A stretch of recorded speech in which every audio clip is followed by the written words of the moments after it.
दोस्तों, मेरी आज की स्टोरी सिकंदर के बारे में है। वो सिकंदर जो अपने आप को अलेक्जेंडर द ग्रेट कहलाना पसंद करता था। सिकंदर ने ग्रीस, मिस्र और नॉर्थ इंडिया में अपना राज्य स्थापित कर लिया था। कई साल लगातार लड़ने के बाद उसकी सेना मेंटली और फिजिकली बहुत थक चुकी थी और घर लौटना चाहती थी।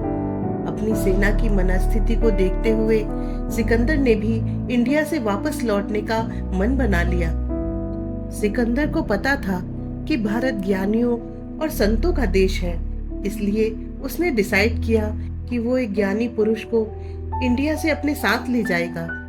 लेकिन किसे लेकर जाए उसे समझ ही नहीं आ रहा था। आखिरकार उसे एक साधु महात्मा के बारे में पता लगा जो पास में ही रहता था। अलेक्जेंडर अपनी सेना के साथ वहां पहुंच गया। उसने देखा कि वो साधु महात्मा एक पेड़ के नीचे बैठे ध्यान में मग्न है। अलेक्जेंडर वहां रुककर इंतजार करने लगा कि महात्मा की साधना कब खत्म हो तो वो अपनी बात कहे। कुछ समय बाद महात्मा ने अपनी आंखें खोली। अलेक्जेंडर उन साधु महात्मा के सामने गया और बोला, मैं आपको अपने देश में ले जाना चाहता हूँ, आप चलने के लिए तैयार हो जाइए। महात्मा मन ही मन मुस्कुराए और बोले, मैं यहाँ ठीक हूँ, मैं कहीं नहीं जाना चाहता। मेरी जरूरत की हर चीज यहाँ पर मौजूद है, इससे ज्यादा मेरी कोई इच्छा नहीं है, आप जा सकते हैं। सिकंदर को महात्मा का इनकार करना पसंद नहीं आया। उसे बहुत गुस्सा आया और तमतमाते हुए उसने कहा, क्या तुम मुझे जानते नहीं हो? मैं अलेक्जेंडर द ग्रेट हूँ। मुझे ना सुनने की आदत नहीं है और ना ही आज तक मेरी बात को किसी ने काटने की कोशिश की है। आपको मेरे साथ चलना ही पड़ेगा। महात्मा ने बिना किसी डर के जवाब दिया, ये मेरी जिंदगी है और सिर्फ मैं डिसाइड करूंगा कि मुझे कहाँ जाना है, कहाँ रहना है। किसी और को मैंने ये हक नहीं दिया। सिकंदर को महात्मा से ऐसे जवाब की उम्मीद नहीं थी, इसलिए उसे बहुत गुस्सा आया और उसने तुरंत अपनी तलवार बाहर निकाली और उसे महात्मा की गर्दन पर रखकर बोला, अब बताओ तुम्हें क्या कहना है? मेरे साथ चलोगे या अभी इसी समय मरना पसंद करोगे? महात्मा पर उसकी धमकी का जरा सा भी असर नहीं हुआ।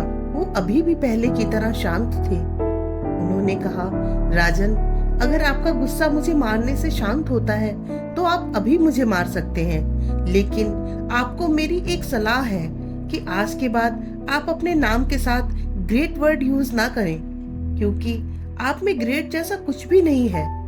सच्चाई तो ये है कि आप मेरे गुलाम के भी गुलाम हैं। ये सुनकर सिकंदर को और ज्यादा गुस्सा आ गया।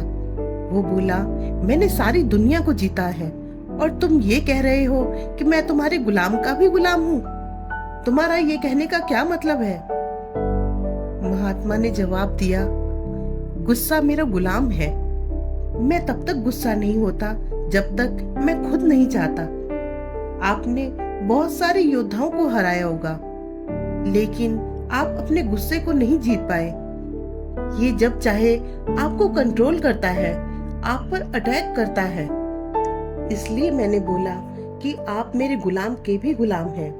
अब आप ही बताइए कि क्या ऐसा नहीं है? सिकंदर महाराज का जवाब सुनकर अंदर तक हिल गया। उसने महात्मा के आगे सिर झुकाया और वहां से निकल गया। फ्रेंड्स, गुस्सा एक ऐसा ह्यूमन इमोशन है जिसे अगर कंट्रोल में ना रखा जाए तो ये उसके विनाश का कारण बन सकता है। बहुत सुंदर सी लाइन है, control your emotion before it controls you.